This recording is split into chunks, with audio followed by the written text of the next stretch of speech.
Pourquoi certains adolescents ayant connu jusque-là une scolarité normale, voire brillante, se retrouvent aujourd'hui avec un rendement négatif, un échec? Pourquoi certains adolescents arrivent à s'en sortir et d'autres pas? Pourquoi certains élèves brillants connaissent un fléchissement scolaire?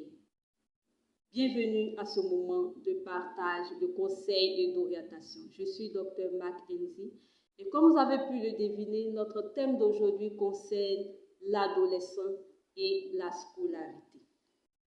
En tant que parents, nous avons pour obligation de veiller au rendement scolaire de nos enfants. Les notes, la présence au cours. Nous devons nous poser des questions lorsque nos enfants connaissent un fléchissement scolaire. Un fléchissement scolaire qui peut avoir plusieurs causes. Mais ce fléchissement scolaire doit nous alarmer lorsque nous constatons que l'enfant a des baisses régulières de notes. Les notes baissent régulièrement. L'enfant fait face à de l'absentéisme scolaire sans justification valable. Nous devons nous poser des questions en tant que parents. Nous devons nous alarmer parce qu'il y a problème. Lorsque nous constatons cela, il y a problème. Alors, que faire? Comment faire? Comment sauver cette situation? En tant que parents, nous devons avant tout mettre le point sur la cause de l'échec scolaire de nos enfants. Il faut connaître le problème dans sa source, il faut connaître la racine du problème afin de pouvoir donner une solution tout aussi spécifique à la situation. Ça peut être un problème économique, ça peut être un problème d'orientation scolaire. Souvent, nous voyons des parents qui orientent mal leurs enfants. L'enfant veut faire une série A, c'est un exemple, l'enfant veut faire une série A, le parent veut que l'enfant fasse une série C. Et pour pallier le problème, pour prendre le juste milieu, le parent oblige l'enfant à faire une série D. L'enfant ne se sent pas dans son élément, l'enfant ne se sent pas dans son milieu. Et cela peut entraîner de l'absentéisme, cela peut entraîner une faiblesse du rendement scolaire. Il nous revient en tant que parents de pouvoir orienter normalement nos enfants. Et cela se fait par le dialogue qui est le second point. Après avoir mis le doigt sur la cause du problème, il faut dialoguer avec son enfant. Le dialogue, nous ne cesserons de le dire, est une meilleure position que le parent doit prendre dans l'éducation de son enfant. Il faut dialoguer avec l'enfant. Il s'agit de son avenir. Il a son mot à dire. Il a aussi une décision à prendre.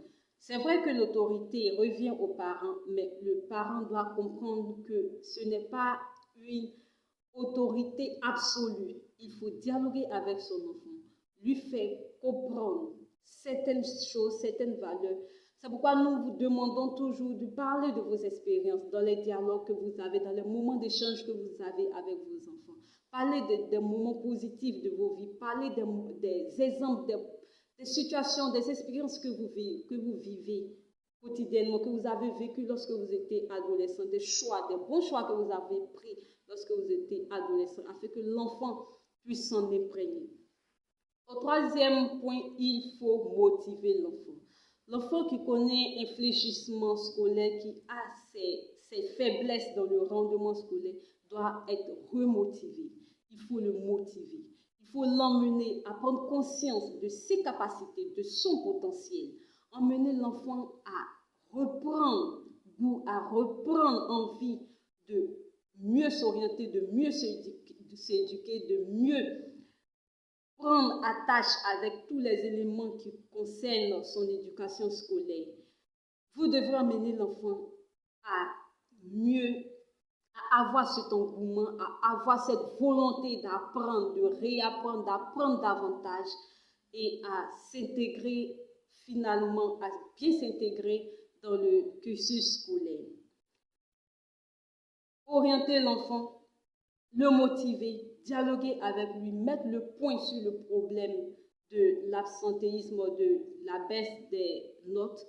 Voici les points que vous devrez prendre en compte lorsqu'il s'agit de la scolarité de l'enfant.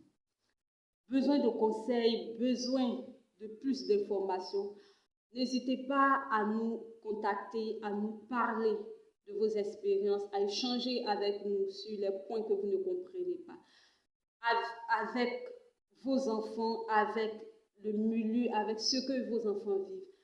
Parlez afin qu'ensemble nous puissions trouver des solutions, les solutions pour son éducation. Merci de nous avoir suivis et on se dit à la prochaine.